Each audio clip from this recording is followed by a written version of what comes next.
The motion of the moon is fundamental to positional astronomy. As we've seen, most of the world's early cultures kept time by the moon and not by the sun. The lunar cycle is obvious to almost every position in the sky, and we don't even need a dark sky to see it. The phases of the moon occur over a lunar cycle, but we can measure the cycle in two distinct ways. One is the sidereal period, 27 1/3 days, which is how long it takes the moon to complete one cycle of the Earth. And the second, a slightly longer time, is the synodic period, 29 1/2 days, which is how long between one full moon and the next. That was the basis of timekeeping.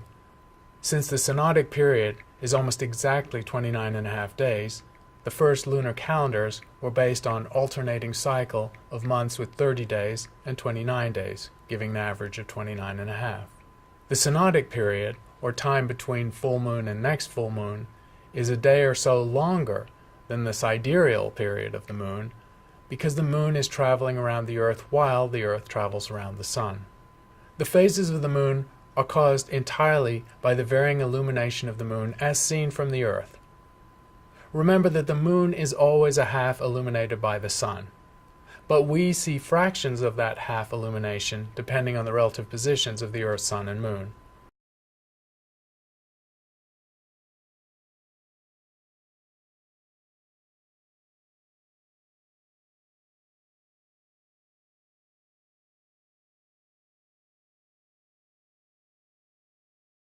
A time-lapse photograph shows what's familiar to everyone, the phases of the moon. We see the slight crescent moon occurs, of course, when the moon is closest to the sun in the sky. The full moon occurs when the moon is opposite the sun in the sky. Because of this varying illumination, it's clear when you would look for a new and a full moon. You would always look for a full moon nearly overhead around midnight, while you would look for a new moon near sunrise or sunset and relatively close to the sun in the sky. When it's almost between us and the sun, the moon is essentially invisible. Its entire half-lit surface is pointing back towards the sun.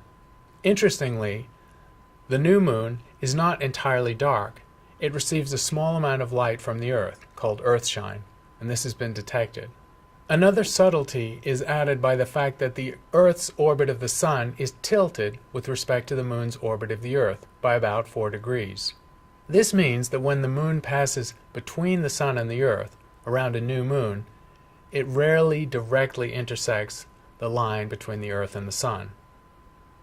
It also means at a full moon, the sun is rarely on a line extending away from the sun in the opposite direction to the Earth. The tilt of the Moon-Earth orbit relative to the Earth-Sun orbit is what leads to the subtleties of eclipses. For a solar eclipse, the moon must pass directly between the Earth and the sun, occulting the sun and dimming its light and heat. For a lunar eclipse, the moon is on the opposite side of the Earth to the sun and passes through the Earth's shadow, darkening what would otherwise be a full moon. We can see instinctively and intuitively that solar eclipses must be rarer than lunar eclipses.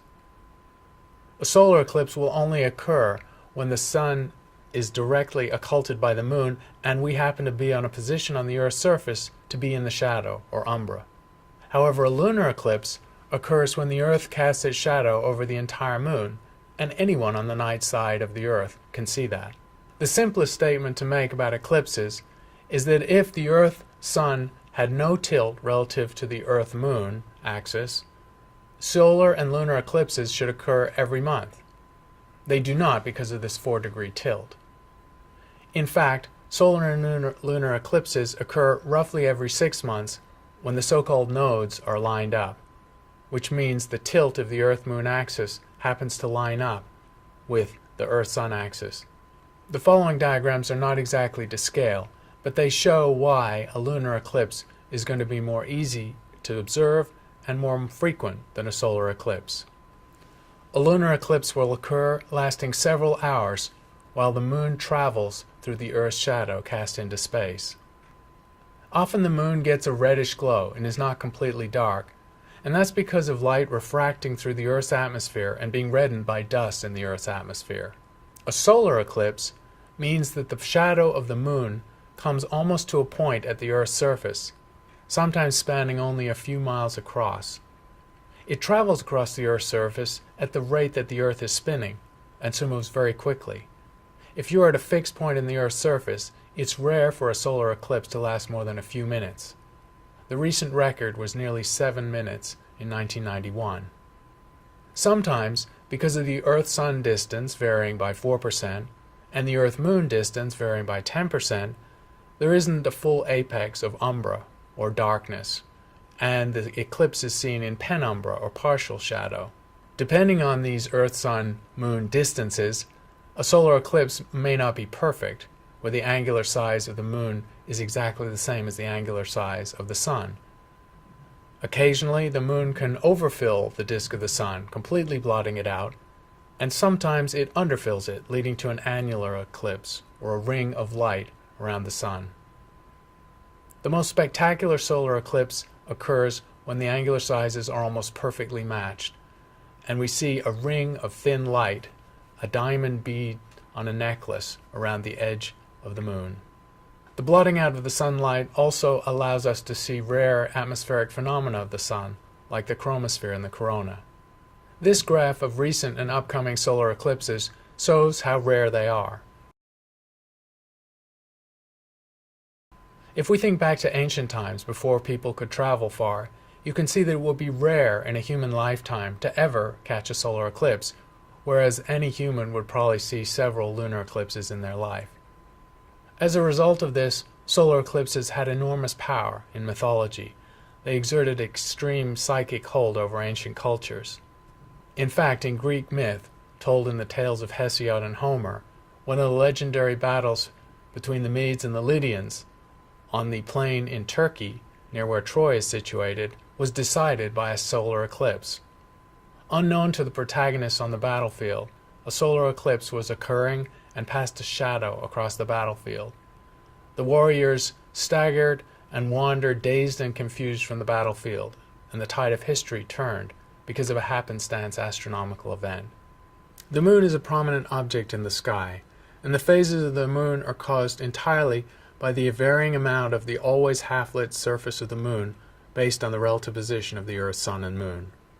When the Moon is almost between us and the Sun, it's in its new phase. When it's almost opposite us from the Sun in the sky, it's full moon. And the varying cycle takes 29.5 days, the basis of lunar calendars. The Moon's orbit of the Earth is tilted by 4 degrees with respect to the Earth's orbit of the Sun, leading to the fact that eclipses of the Moon and the Sun do not occur every month, but are relatively rare events. Solar eclipses are much rarer than lunar eclipses, because in a lunar eclipse, we're looking at the shadow of the larger Earth, which completely covers the Moon and is visible from anywhere on the night side of the Earth. Whereas in a solar eclipse, the Moon's shadow comes almost to a point on the Earth's surface and is visible by a small number of people who happen to be at that location.